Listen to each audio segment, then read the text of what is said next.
Amen. Greetings to you in the precious name of the Lord and Savior Jesus Christ. Once again, I welcome you for your joined this online service. God has been so faithful and good to us that we're able to connect in this manner. As the conditions are getting back to normal, as we are expecting news of this a different lockdown the next week onwards, we are awaiting any instruction regarding our public services in the church. We will definitely intimate you. But meanwhile, even as things are getting back to normal, the shops are being opened, the industries are being opened, institutions are going for online education. I would also exhort and encourage as a church, set aside the spiritual things also. Let's make sure that we are actively participating in the spiritual things like prayer, fasting, and sharing the gospel with the people around us. Make every conscious effort to share the living Jesus among others. This is the wonderful time because there's a sort of fear that has gripped the people's heart. People's heart are waiting with lot of expectations, and I pray that God will use you as a channel of blessing unto others. Let the Lord be with you and guide you. I'm praying for your family, for your children, for your good health. May God bless you. So far has been so gracious unto us. May He continue to bless us in the coming days as well. As the Lord answers our prayers as the day of Pentecost draws nearer, May 31st, the day of Pentecost, we pray this time be a time where we can make special efforts for a strengthening from the Holy Spirit, for a visitation of God into our nation, for the move of the Spirit in the churches all over the globe, especially in India. And I want to request you in this regard that take next 2 weeks of time as times of intense prayer. Intense, we make conscious effort to set aside early in the morning or evening time or night time, and make a very conscious effort, make sure that individually that we have received the anointing of the Holy Spirit, as God has enabled us to receive His unction and to fulfill His task and purpose. And we have been meditating upon this from the day of Good Friday to this day on I Am Serious. Hope you are being blessed by this series. I am being very personally being blessed as I prepare this series. I am consciously making every effort to live what I am preaching as well. May God abide with us and help us. And let's start the Bible to Lord's Word this morning.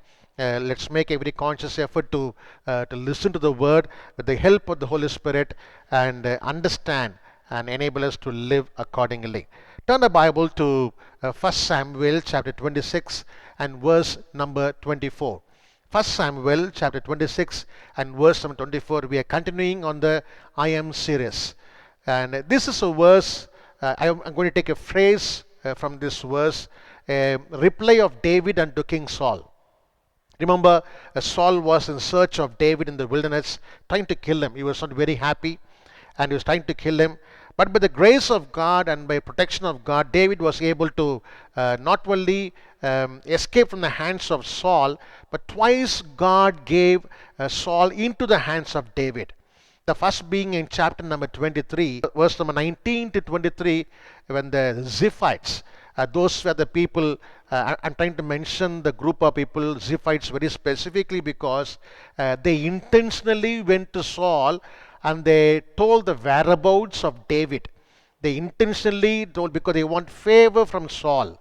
Sometimes, no, when people try to act against you, just because they want a favor from someone else, they may go against you. Ziphites are such kind of people.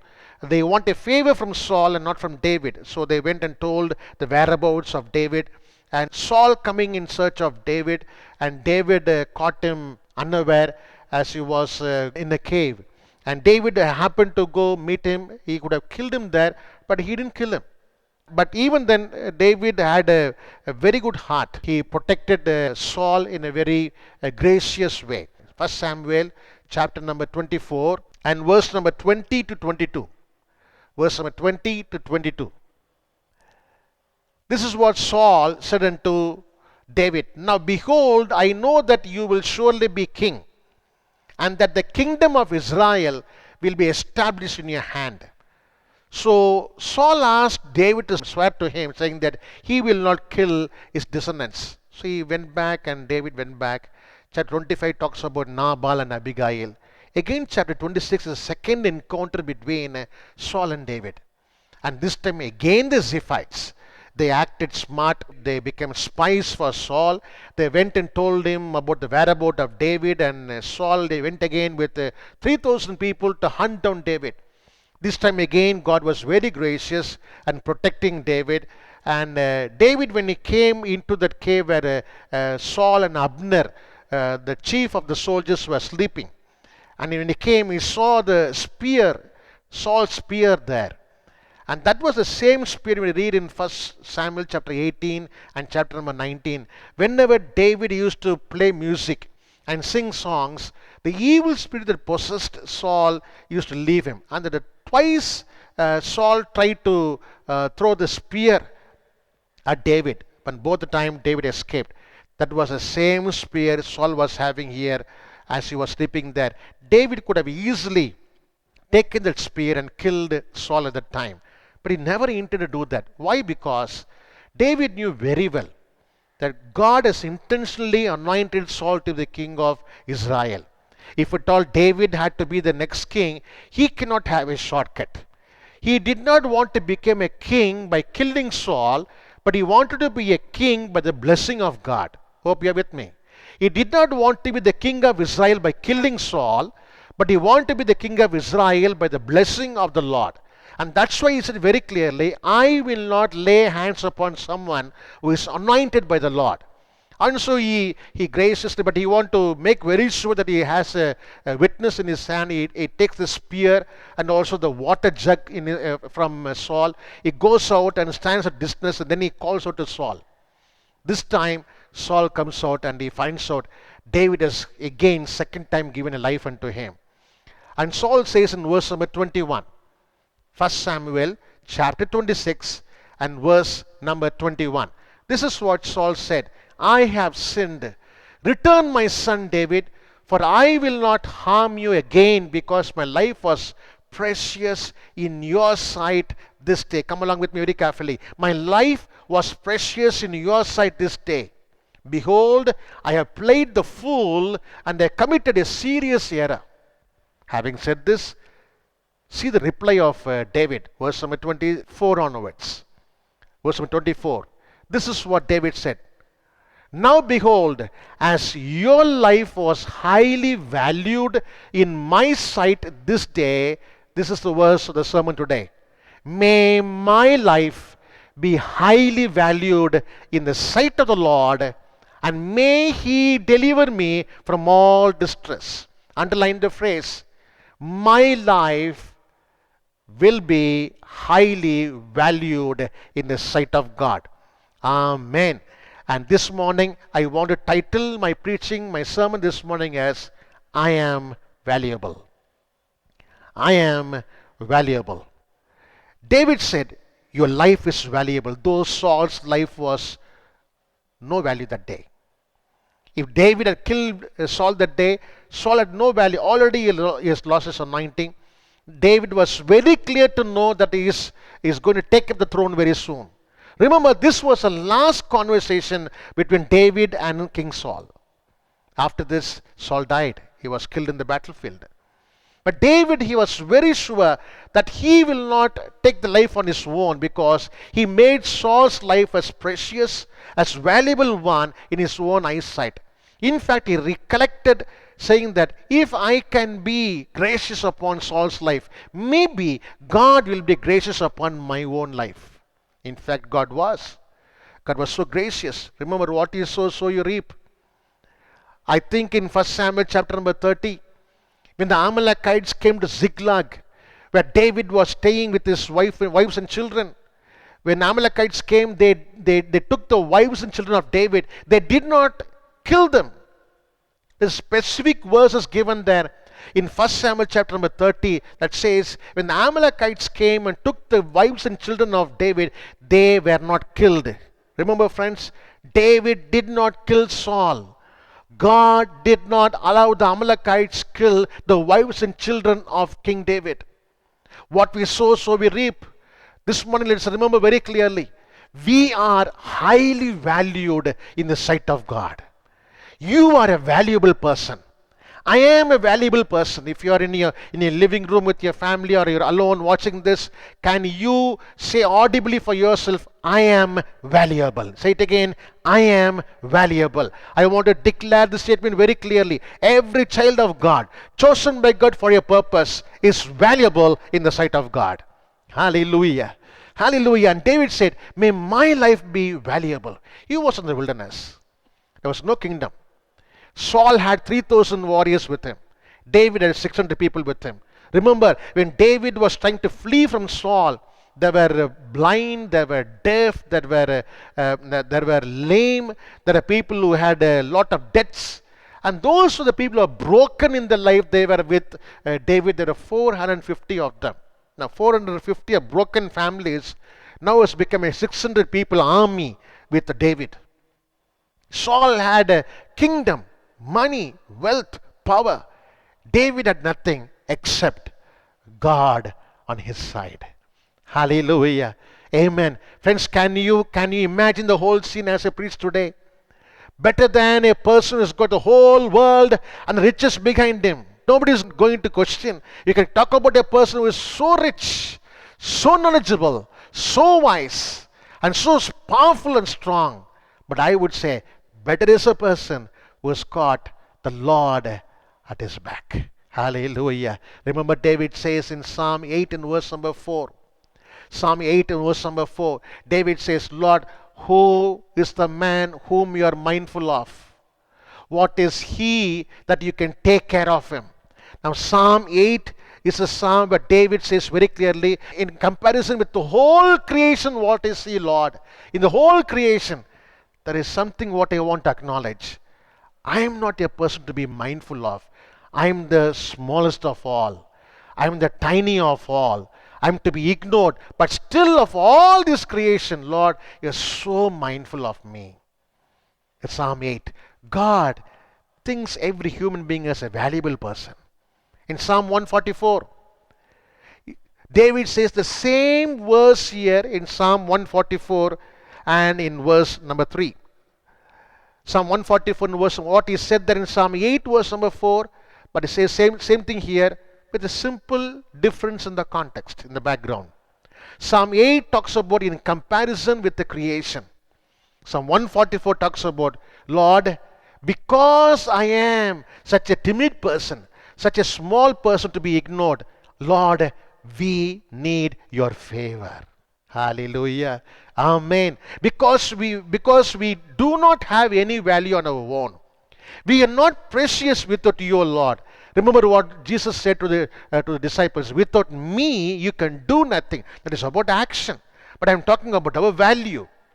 Many years back I heard like this, if at all a human body chemical can be taken and be sold, it is worth mere 6 rupees. The human body that carries the chemicals that we have in the human body, if they can be sold, they're worth only around 6 rupees, meager 6 rupees. I heard about it. I don't have any authentic source for that. If it is wrong, please ignore that. But I want to mention this. Without Lord on our side, we don't have any value. Today's world talks about value based on currency, based on worldly riches, based on the knowledge that we possess, based on how the society can treat us, based on what we can show unto others about what we have. But if we are going to compare the world and the biblical characters, world talks about what we have outwardly and enjoys within. But the Bible character talks about what we are within, we are blessed outwardly. Can I say it again? World talks about what we have and says, this is my blessing. But the Bible character says, what I am within is a blessing. What is seeing outside is a result of it. For example, Abraham, he did not have anything when God called him. But God gave everything to him as a blessing. He had 318 servants at his home. Job, he had everything, but more than everything that he had as a blessing, he had the Redeemer in his heart. If you're with me. Joseph, a man was thrown into the pit, he became the prince of Egypt. Riches came later, but God became the primary source for them all.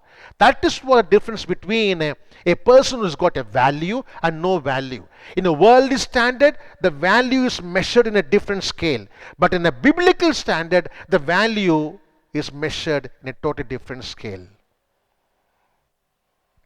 We do not serve God because we are blessed. That is wrong. We are blessed because we serve God. We have to make it vice versa. None of us should say, I serve you, Lord, I worship you, Lord, because I am blessed. Which means to say that if we are not blessed, we will not worship Him. We will not serve Him. Let's make it the other ways around. Lord, because we serve you, you have blessed us. Because we worship you, you have given us good life. Because you are our Savior, we are still alive, O Lord. Because you are a healer, we are healed from all diseases, Father. Amen. Hallelujah. And this morning, let us make it very sure with that statement when we claim, I am valuable. What comes to your mind when you say, I am valuable? This morning, I'm going to affirm this statement again and again from the whole of the New Testament time. Though I can talk about a lot of things in the Old Testament, time would not permit me to go to the whole Bible. But I want to come to the whole New Testament time where we're going to see that the children of God are called to be valuable people in the sight of God. David said very clearly, just like Saul's life is valuable in my sight, my life is valuable in God's sight. Same way, today, if David has a purpose, we have a purpose. Remember, there are people around us who are like Saul. They live valueless life. But God's kingdom, God's church is like the life of David. It has got a purpose, it has got a value. Agree with me? Amen. Hallelujah.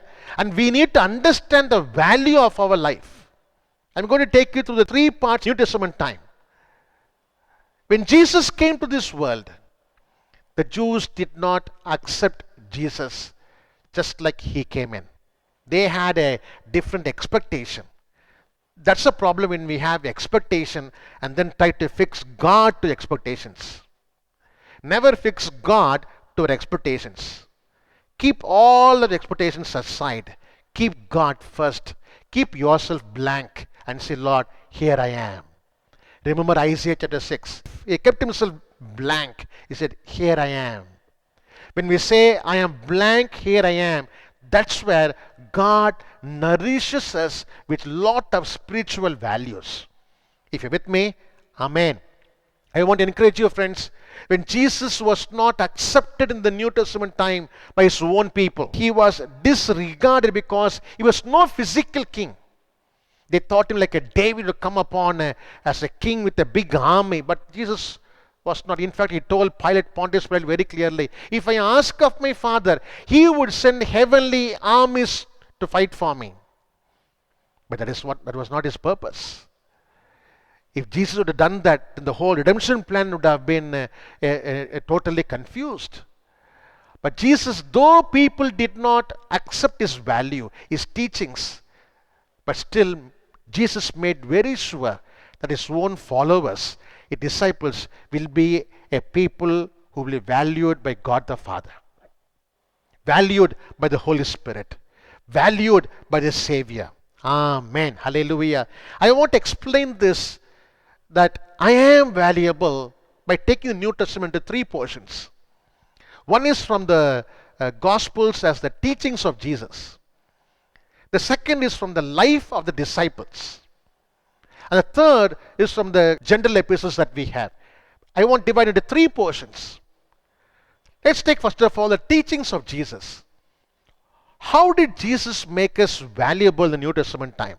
What Jesus taught about a child of God being valuable. Let me take you the few verses, then I'll connect it together and give you a point. Come along with me, Matthew chapter 6 and verse number 26. Matthew 26 and verse number 26. He says, look at the birds in the air. They do not sow, nor reap, nor gather into barns, yet your heavenly Father feeds them. Are you not worthy much more than they are? In other words, are you not precious than they are? Other words, are you not valuable than they are? Whatever words you want to use, please use it. But do understand what I'm trying to say. Jesus said, you are valuable than any birds of the air. He says birds. Matthew chapter 10, verse number 31. Matthew chapter 10 and verse number 31. He says, do not fear. You are more valuable than many sparrows. Now, sparrow is one of the smallest bird you can see. Nobody is ever going to bother if a sparrow dies. Nobody is concerned about how many sparrows are alive or dying. One of the tiny birds that we can see. But then Bible says, Jesus taught very clearly, you are more precious, you are more worthy, you are more valuable than sparrow. He used the word birds, he used the word sparrow. Come along with me. You come to the book of Luke, chapter 12 and verse number 24. Luke chapter 12 and verse number 24. He says, consider the ravens. Or in other words, in a very common word that we can use today, the crows that we see. Consider the ravens. So number one talks about birds, then he talks about the sparrow, then he talks about the ravens. He said, you are valuable than the birds. If God the Father knows what they need, the same Lord who considers you more valuable than they are knows what you need. Are you with me? Let's go one more verse. Matthew chapter 12 and verse number 12. Let's start from verse number 11 onwards so you can understand even better. He said to them, what man is there among you who has a sheep, and if it falls into a pit on Sabbath, will he not take hold of it and lift it out? How much more valuable than a man than the sheep? Hallelujah. Bird, we are valuable than that. Sparrows, we are more worthy than that. Ravens, we are more precious than that. And now it talks about a sheep. Now, for a Jew, a sheep or a goat is very important, that too on a sabbatical day. Probably he has one sheep or one goat to give it as an offering. Who knows? And that one sheep and one goat, what he had, fell into a pit that day. To make that sabbatical day, fruitful day for him, he had to pick up that goat that day. He has to pick up that sheep that day. So he says very clearly, you know the sabbatical laws. You cannot go and do that. You cannot walk a distance. You cannot do your job there. But for the sake of keeping the Sabbath, he has to go and take the sheep. Now I am giving just a background, but Jesus says very commonly, it is very important to save the life of the sheep. So because life is more important than the traditions. Life is more important than what all the liturgy is.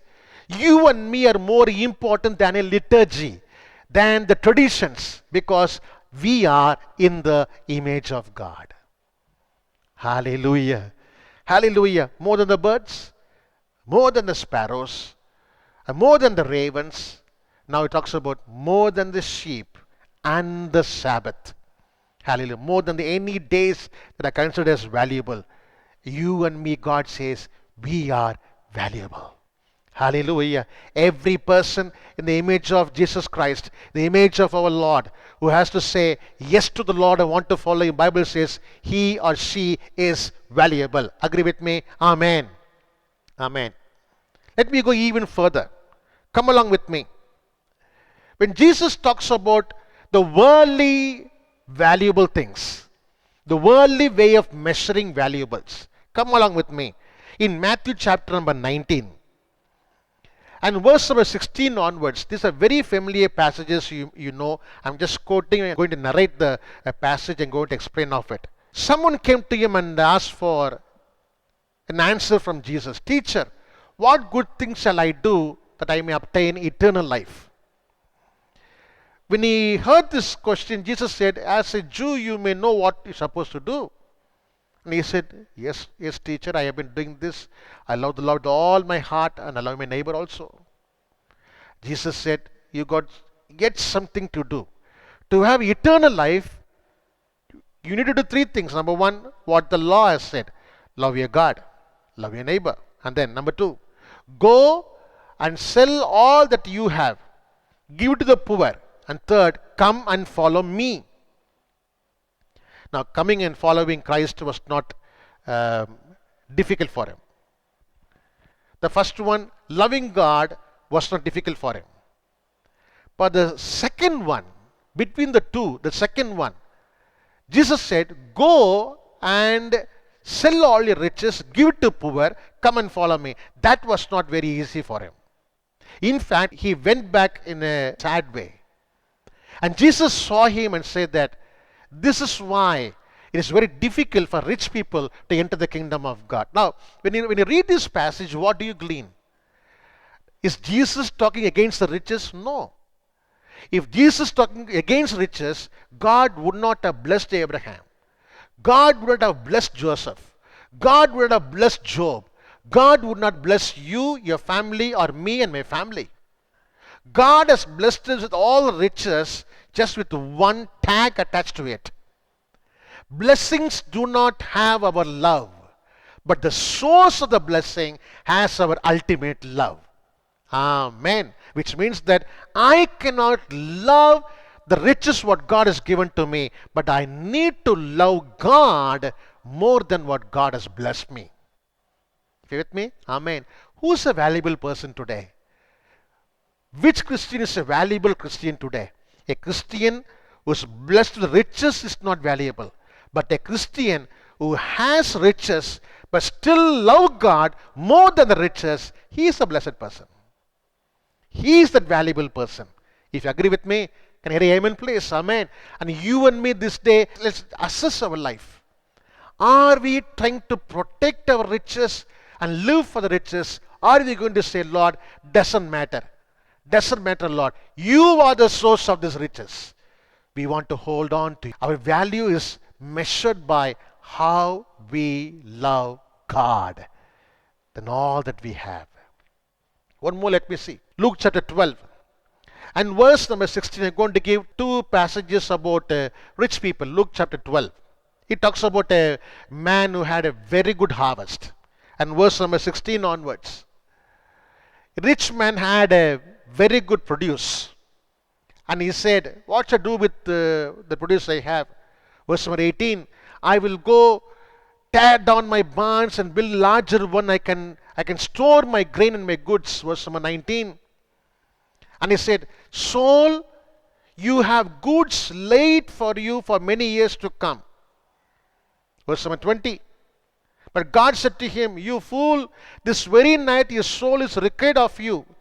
Now who will own what you have prepared for your own soul? Now, as you read this passage, many of you know this passage very clearly. But what is the inference that you take? Was God is saying, rich man, you should not live, you should die. Not that. This man was trying to take the blessings of God and try to say, soul, I've kept it for you to live in this world. But remember, our citizenship is not this world. Amen. Your heart and your soul cannot be tied to the worldly things. Sometimes riches tie us to this world, make us to follow the world, make us to get caught in the vicious cycle of the world. Are we valuing eternal life more than the temporal life is a question. Any Christian who values the eternity, Lord, what all I have enjoyed in this world is nothing to be compared what I'm going to have in eternity. Agree with me? Amen. Hallelujah. Praise the Lord. One more passage let me take you. Not only Luke chapter 12, Luke chapter 16.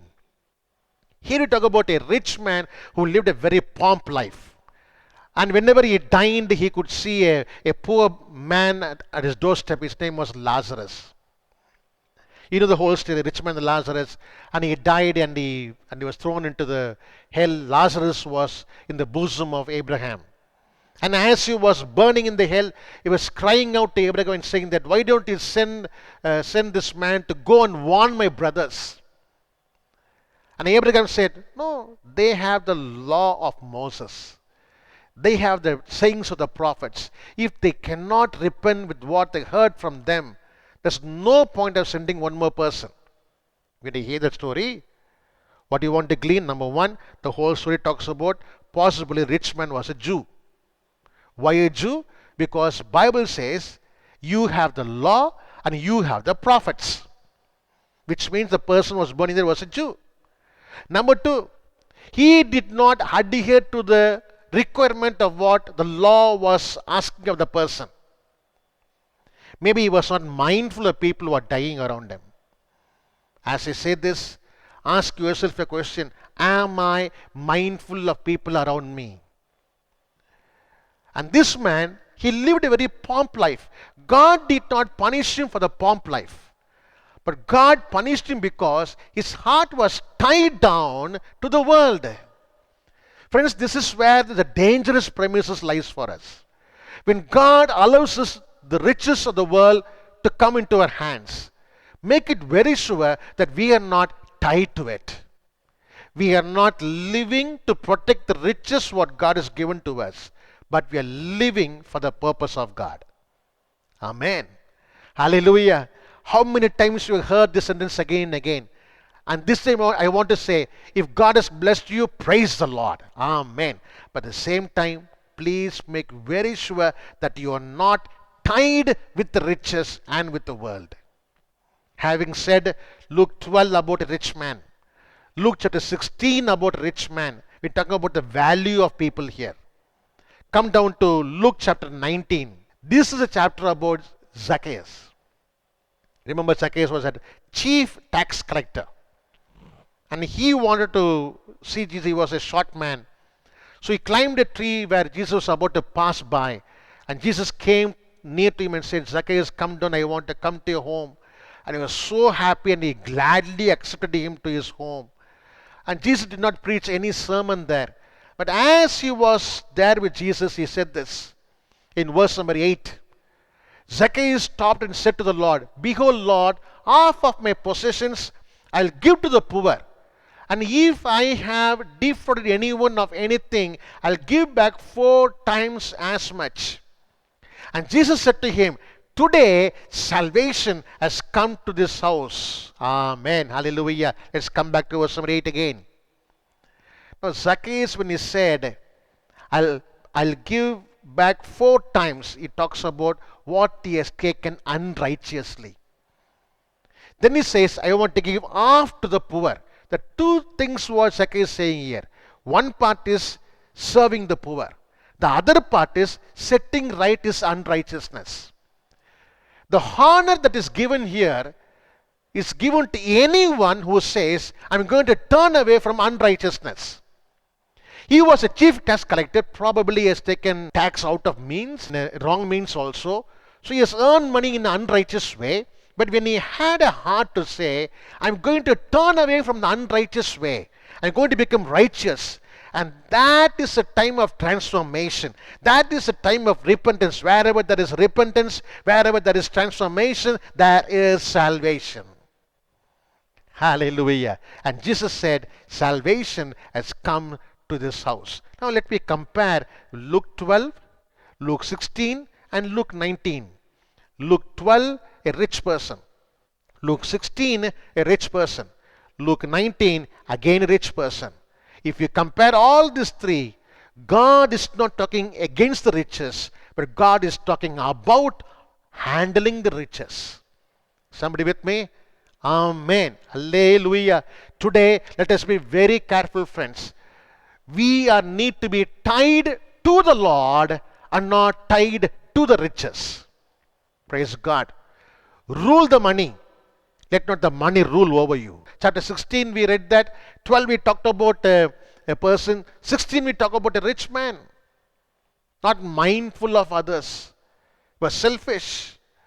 But again in chapter number 19, it comprises of both the two persons before. A contrasting character of chapter 12 and chapter 16 in chapter number 19. Zacchaeus says, Lord, I will be mindful of people around me, Lord. And number 2, I will turn away from my unrighteous way. This is what the Lord is saying. You are a valuable person. Hallelujah. When it comes to the teachings of Jesus, he talked about prayer. He talked about righteous life. He talked about bearing fruits. He talked about how to handle the riches of the world. He talked about how to deny oneself. He talked about crucifixion. He talked about glorification. He talked about the coming. He talked about what is going to happen. He talked about so many things, friends. Hallelujah. But let us understand what makes us valuable and what makes us valueless. What God has given unto us, when we mishandle them, we become valueless. If at all I need to say this morning, I am valuable, I have to be in the teachings of Jesus, saying that whatever God has given to me, I have to be a good steward. I have to be a good accountant of what God is asking of me. Praise the Lord. How are you today? Riches is one of those examples. How do you treat your wife? How do you treat your husband? How do you treat your children? How do you treat your neighbors? All comes in the givings what God has blessed in our life. Anything that we mishandle will put a question mark in the value of our life. Praise the Lord. Hallelujah. Jesus, when he walked on this world, people were amazed by his authority. They were amazed by his teaching. They were amazed by the healing virtues. But not in one place ever you see that anybody was amazed by his riches of the world. If you're with me, amen. Though he had a treasurer to handle the money, an unquestionable life. And who said, I am doing the will of my Father. And who said, I do what my Father wants me to do.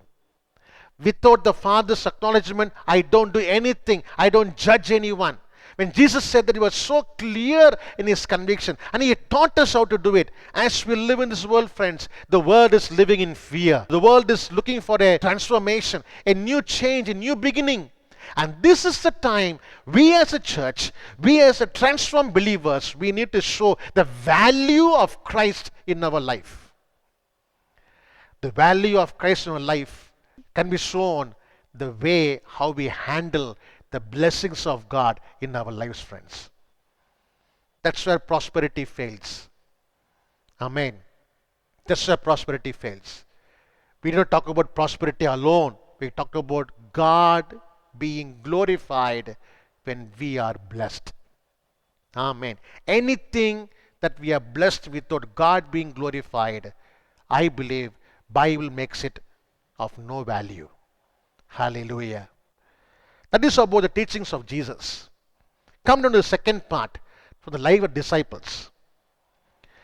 Remember when Jesus died, the disciples were so afraid of the Jews and the teachers of the law. They went and closed themselves in a room. It took some effort from Jesus to motivate the disciples. And in fact, after Jesus rose again, I see that Jesus did not go and preach to the people whom he had done the miracles. How many people were healed of sickness, leprosy, dead coming back to life, blind saw, deaf heard, lame walked. All these things happened. 5 loaves of bread and 2 fishes, 5,000 were fed. Again, and one more time, 4,000 were fed. But when Jesus rose again, he did not go and meet them. Not the people received the miracle, but people whom Jesus thought they are going to be a value for the kingdom of God.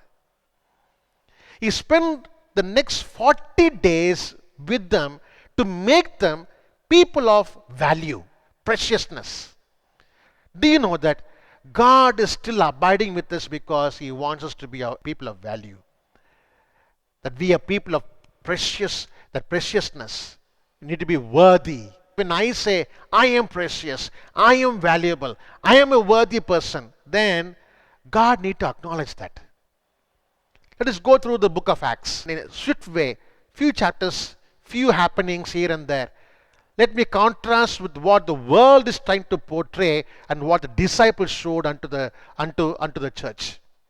When I come down to Acts chapter 3, after the anointing that they received on the upper room, now no more they're going to fish.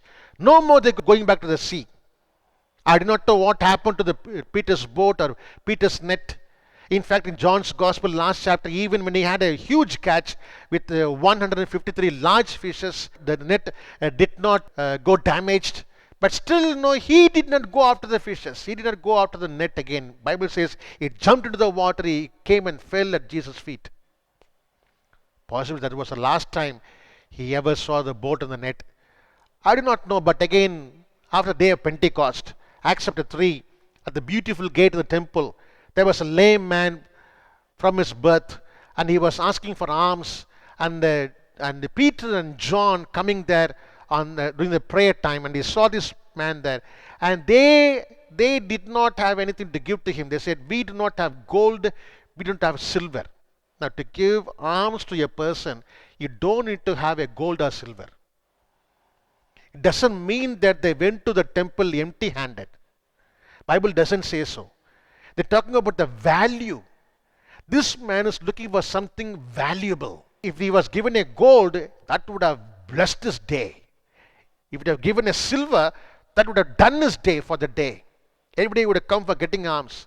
The way that he was looking expectantly, probably a gold would have nourished his heart.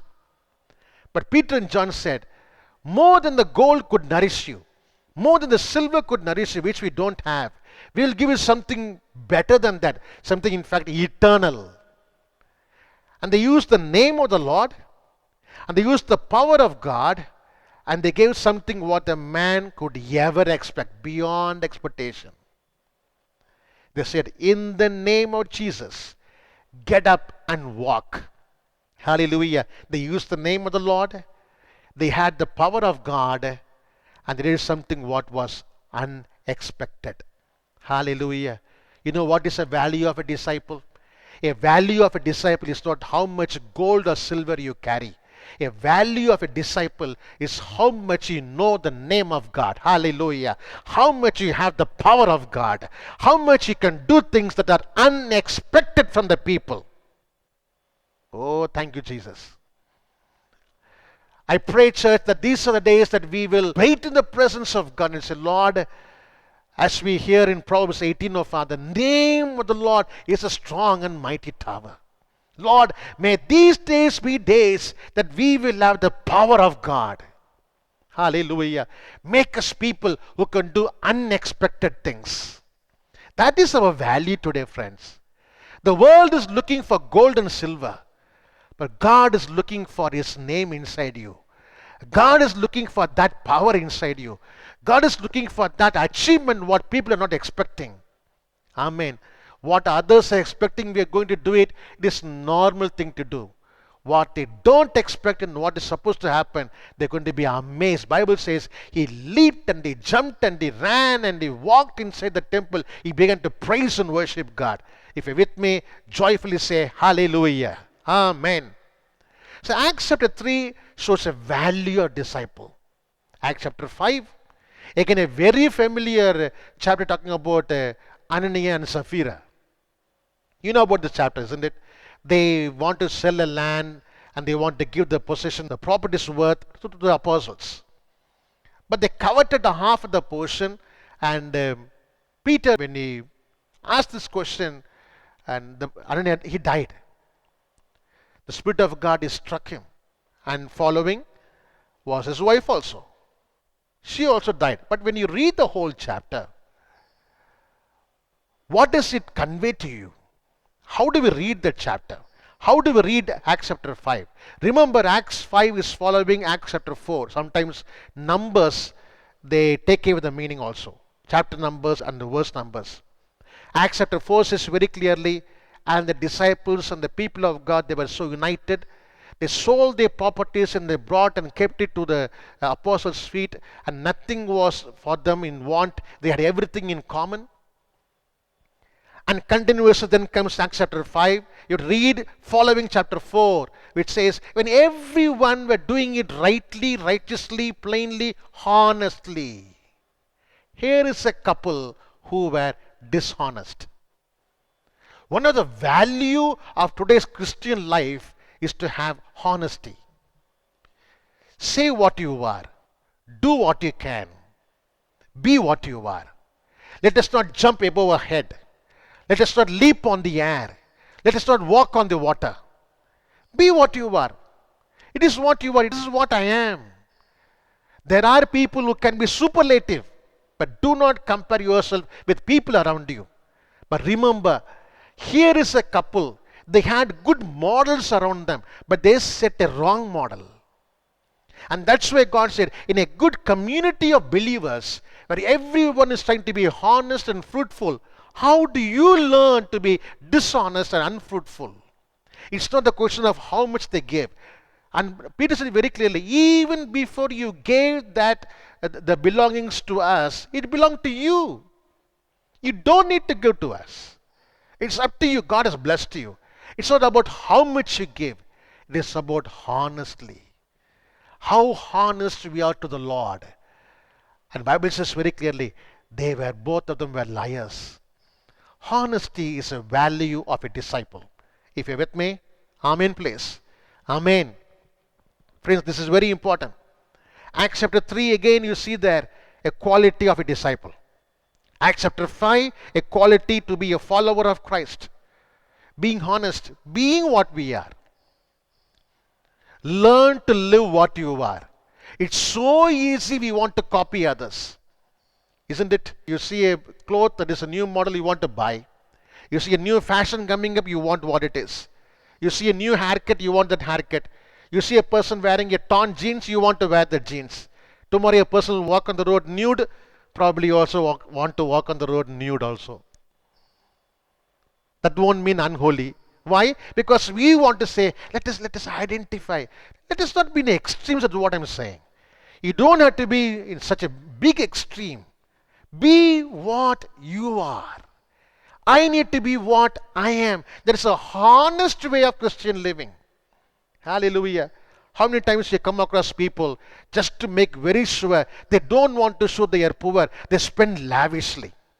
What happens? At the end of the day, they become a pauper, they end up in debt, they cannot pay back the money, they are in a sad plight, they say, Lord, save us. But initially, if they would have taken a very cautious step of being honest to say, we will spend with what we have, that's it. It's very easy to compare and live, but very difficult to live a honest living. If you're with me, amen please. So Acts 3, there is one value. Acts 5, there is one more value. Acts 8 is going to be very strong. Acts 8, I think in verse number 18 onwards, he talk about at Samaria, Philip was doing mighty miracles and wonders. Apostles heard this, and Peter was sent there. Peter went to Samaria. And that was a time when people were not baptized in the Holy Spirit. As Peter was laying hands and praying for the people, they were filled with the Holy Spirit. And here was the Simon the sorcerer, the magician. One was very popular before. Now he had taken a baptism now. And he comes to Peter and he says these words. Come along with me. Verse number 18.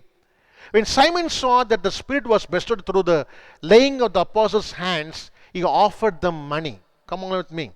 Saying, give this authority to me as well, so that everyone on whom I lay my hands may receive the Holy Spirit. Verse 20. But Peter said to him, may your silver, may your money perish with you, because you thought you could obtain the gift of God with money. Verse 21. You have no part or portion in this matter, for your heart is not right before God. Pause there. What is the value of a baptized believer? What is wrong with this person? Yes, of course, there's one visible weak spot is there. He went and he tried to bribe Simon Peter to get the gift of God of anointing others. He played God himself. Now, what was the problem there? In verse number 21 is the clue. The last phrase says, your heart is not right before God. When your heart is not right before God, whatever amount of money you have, it is going to die with you. Am I very strong in saying my words? I can be even stronger. But it has to sound stronger because That is the way God dealt with that baptized believer. He was a popular man before. He was not a timid person. Simon the sorcerer was known whole of Samaria. He had people in his clutches. But again, when he got saved, that became a big testimony. Now, when a person is an unbeliever is one life, becoming a believer is a one big testimony, but sustaining the testimony is a glorious testimony. Hallelujah. And he came back with a whole life saying that I need to get that. He showed I am, but he showed I am not valuable. He showed I am valueless. I am worthless. I am not precious. That's what Peter said. Your heart is not right before God. Church, remember, when we are children of God, when our heart is not right with God, our money, our riches are going to die with us. Hallelujah. Verse number 22. Acts chapter 8 and verse number 22.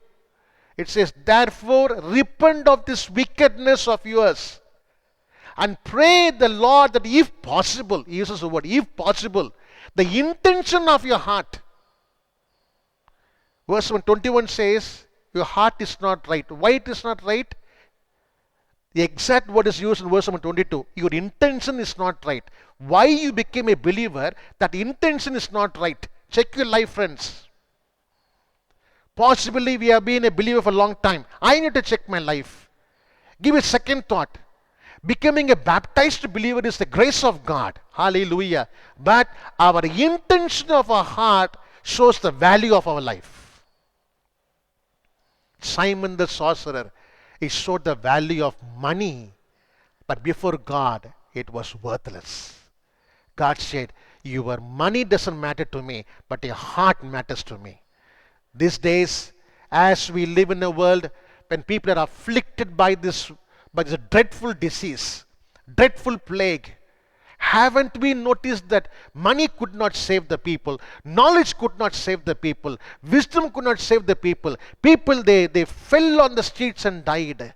The so-called first world countries, they did not know how to cope up with the situation. Tens and thousands of people are dying every day. And nothing in the world of any riches of this world could stop this plague. How in the world we are going to undermine our intention of our heart before God? Hallelujah. Let us be very clear. And this morning, the Spirit of God wants to speak unto us in a very specific way by saying that I am seeing you a valuable person of not what you have, but because of your right intention of God. How do you come before God today? What is your prayer intention? What is the intention of your fasting? When you go and meet a person, what is the intention? What are you expecting from the person? Hallelujah. Lord, these days He is trying to search our hearts. What is happening? I'm bluntly speaking on the video today. You need to understand this is what is happening in the Christendom. People have got expectations. People are trying to play God. People are trying to say, I am. People are trying to say, we are blessed, but we are worthless without right intention. Right honest, right intention is a value of a Christian. Hallelujah. Agree with me? Amen. Praise the Lord. And not only in Acts 3 has said, Acts 5 has said, Acts 8 has said, when you come to Acts chapter 10, we talk about Cornelius. A man who did a lot of merciful deeds. He was a compassionate man. And nobody even taught him how to do a compassionate ministry, merciful deeds. He did according to what his heart said to him. But when he saw the need around him, he did it. These are times, just check your life. When you saw people around you in needs, did he help people? Did he share your food? Did he share your grocery? Did he share what do you have? Book of Proverbs says very clearly, somebody comes and asks you for a help.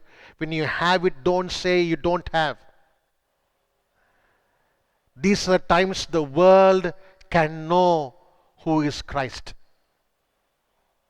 The world can know who are the Christians. Even more words can speak, our deeds can speak a lot. These are times of merciful deeds, not for any platforms to give us advertisement, not for any person to appreciate us and give us the praises and honor. What our right hand is doing, our left is supposed not to know. That much should be our secrecy of good deeds. But God sees our good deeds. If you're with me, amen. How much did he reward? It was in the Cornelius house the Gentile received the first anointing of the Holy Spirit. Hallelujah. God chose that man's house. In fact, they did not go in search of apostle. It was apostle who came in search of them. And he said, this is what I thought, but God had a different plan. And to do that, God needed a valuable person.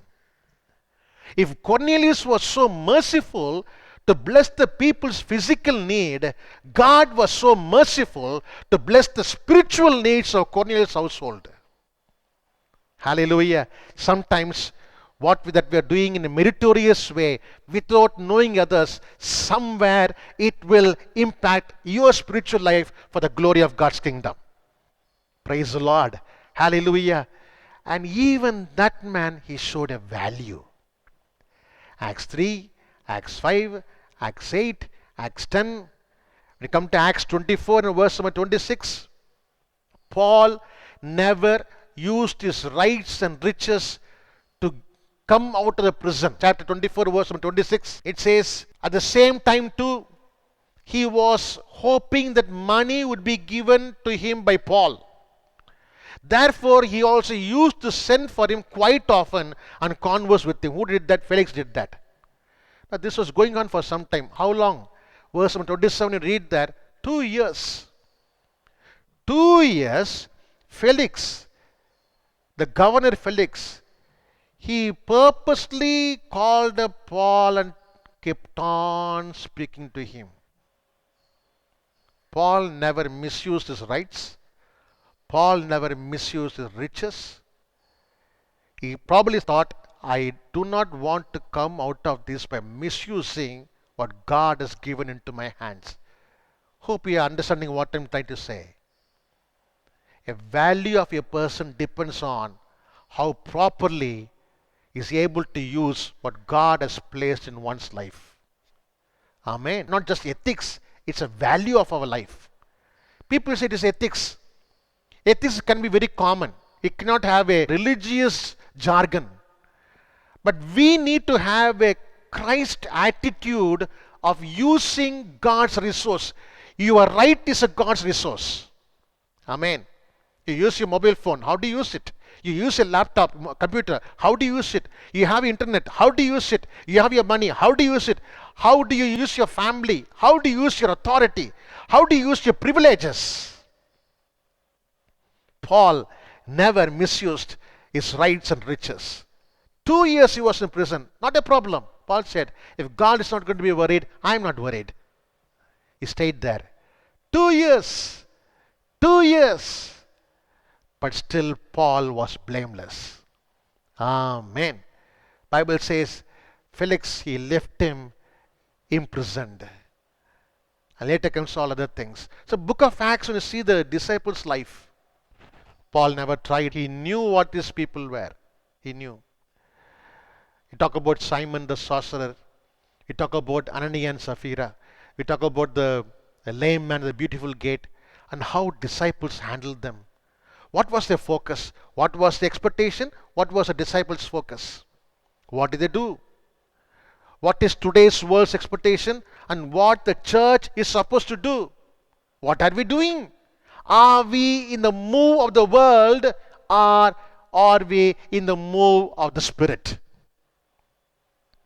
We're asking for revival, isn't it? Don't we know the revival is starting because God wants the church to be precious in His sight. Hallelujah. Number 3 and finally, from the general epistles. First I talked about from teachings of Jesus. Second, I talked from the life of the disciples. Third, from the general epistle. What are the general epistle? Any epistle out of Pauline writing.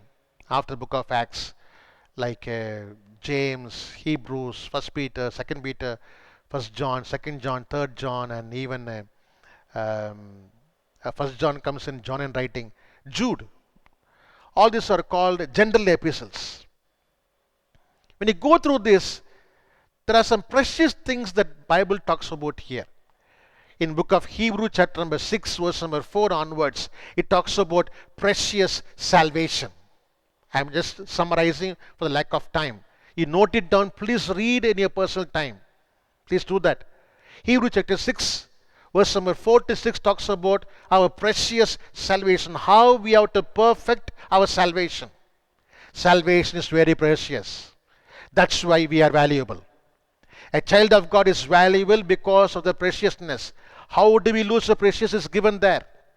If we lose our preciousness, if we lose our value, we are trying to crucify Jesus on the cross. Number 2, when you come down to 1 Peter chapter 1 and verse number 7, it says that we have a precious faith. Amen. Hallelujah. The faith that you have is very precious. You can see that in verse number 7, more precious than gold. It is also mentioned in 2 Peter chapter 1 and verse number 1. So precious salvation. And then 1 Peter, we can see precious faith. Third one, we can see the precious blood of Jesus. 1 Peter chapter 1 verse number 19. The precious blood, it is mentioned there. Remember, it is with the precious blood that we are called as a spotless, unblemished church. If at all a church can be called as spotless, as a bride of Jesus, because the blood of Jesus is spotless. So we have a value that is received from the value from the blood of Jesus. Have you ever thought about the simple physics? A metal that is in constant connection with a magnet also get magnetized. A metal constantly in touch with a magnet gets magnetized. Same way, the more that we are close to God, our salvation is perfected. The more that we believe in Him, our faith is perfected. The more that we engross in the blood of Jesus, the more that becomes spotless. Number 4, it talks about 2 Peter chapter 1 verse number 4. We have precious promises. We are partakers of the precious and magnificent promises. Amen. That shows our value. And number 5, Jude verses 16 to 21 talks about our life itself. A life that is without any blemish of the world, stains of the world, or the specks of the devil. So it talks about perfection of salvation. It talks about precious faith, precious blood of Jesus, precious promises, and precious life. That we see in the whole of general epistles. So whole of New Testament, it gives a clear picture about us. It says, I am valuable to the Lord. If at all you have never heard somebody telling you this, that you are a valuable person, you are an asset and not a liability. Nations are going through economical recessions. When the balance sheets are going to talk about loss, have you ever thought you and me, your family and the church of God are going to be an asset in the kingdom of God? We are no loss. We are no liability. Devil is trying to dilute us down. The world is trying to wash us away. But thank God we have a wonderful Savior. Amen. Hallelujah. I want to bless you with this verse, friends, that you are valuable. Make a joyful sound in your spirit. I am a precious person to God. I am valuable to Jesus. I am worthy in the kingdom of God. Take away every doubt. Throw away every inferiority complexes. God wants to use you.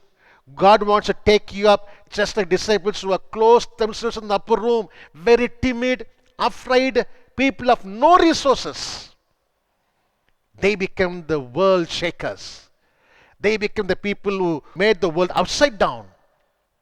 Amen. We are enough to turn Pondicherry upside down. Hallelujah. Nothing is impossible with our God. God be with you, friends. We're going to pray. Remember what David said. If your life is precious in my eyesight, my life is precious in the sight of God. I want to say to you, your life is valuable in the sight of God. Revert back to all that you heard from the teachings of Jesus in the gospel, from the book of Acts, life of disciples, and the general epistles. It qualifies the church, qualifies the believers as valuable, precious, worthy people in the kingdom of God. Live a valuable life. Be a blessing to others. Glorify the name of the Lord. May the kingdom be established. Shall we pray? Father, thank you, Lord, for this wonderful time, day, and opportunity. Thank you for that wonderful phrase given to us that we are precious. I am valuable. More than gold, silver, more than the worldly metals. Lord, thank you, Lord, for the imperishable word of God. Thank you, Lord, for the eternal Spirit of God. Thank you, Lord, for the eternal life that you have breathed into our lives, oh Father. Hallelujah. Lord, we believe, oh Lord, who are we that you are mindful of? As Psalm 8 says and Psalm 144 says, we are the least, seem to be least of all creation, but we need your favor to rule the creation. Amen. Lord, we thank you, Lord, for the teachings of the Savior. Lord, we want to love you more than the riches that you place in our life. Lord, more than Luke chapter 12, a rich man who was a fool. Luke chapter 16, who lived from himself a selfish life. We come to a rich man called Zacchaeus, Luke chapter 19. Help us, teach us, allow us, O Lord, to know how to handle what you have given into the hands of Father. Lord, we do not want to take any pride of what we are, but we want to glorify God by handling the resources that you have given into the hands of Father. Amen. Lord, we also pray for the life of the disciples, Acts chapter 3. More than the silver or the gold, it was the name of God, the power of the Holy Spirit, and doing the unexpected one. And number 2, Acts chapter 5, make us honest believers, O Lord. To live a true life, what we are. We don't want to add one, subtract one. Make us what we are. Allow us to be what we are. Acts chapter 8, person who had wrong intention, his riches dies with him. A baptized believer still can die because of wrong intention. Father, this morning we pray, we intercede for the people who are fighting the battle to overcome this, O Lord. Help us, O Father. We also pray for the precious gifts that you have placed upon our lives, the gift of salvation, the gift of faith, the gift of the blood of Jesus, the gift of the magnificent promises, and the gift of a saintly life. Thank you, Lord. The Bible is pointing us that we are valuable in your sight. I pray for myself. I pray for all those people who are viewing this video, seeing this, oh Father. Lord, I pray that you speak unto them. Minister unto them, O Lord. May your word be alive in our hearts and mind. Rejuvenate our spirit. Transform our lives. Make us a blessing to our immediate community and the people around us, O Father. We give you the glory and honor. In Jesus' precious name we pray. Amen. Amen. Bless the Lord, O my soul. All that is within me, bless his holy name. Bless the Lord, O my soul, and forget not all his benefits. May the grace of the Lord Jesus Christ and the love of the Father and the sweet presence and the fellowship of the Holy Spirit be with us, with all the saints of the world. And everyone said, Amen. Amen. God bless you. Thank you for joining us. As I said earlier, I say it again, I'm praying for you and for your family. Be safe. As things are easing down, make sure that you are gearing up in your spiritual life and also sharing gospel with others in any means or way. Do not disregard any people. By all means, evangelize the people around you. And may God be with you, bless you, till we meet again. God bless you.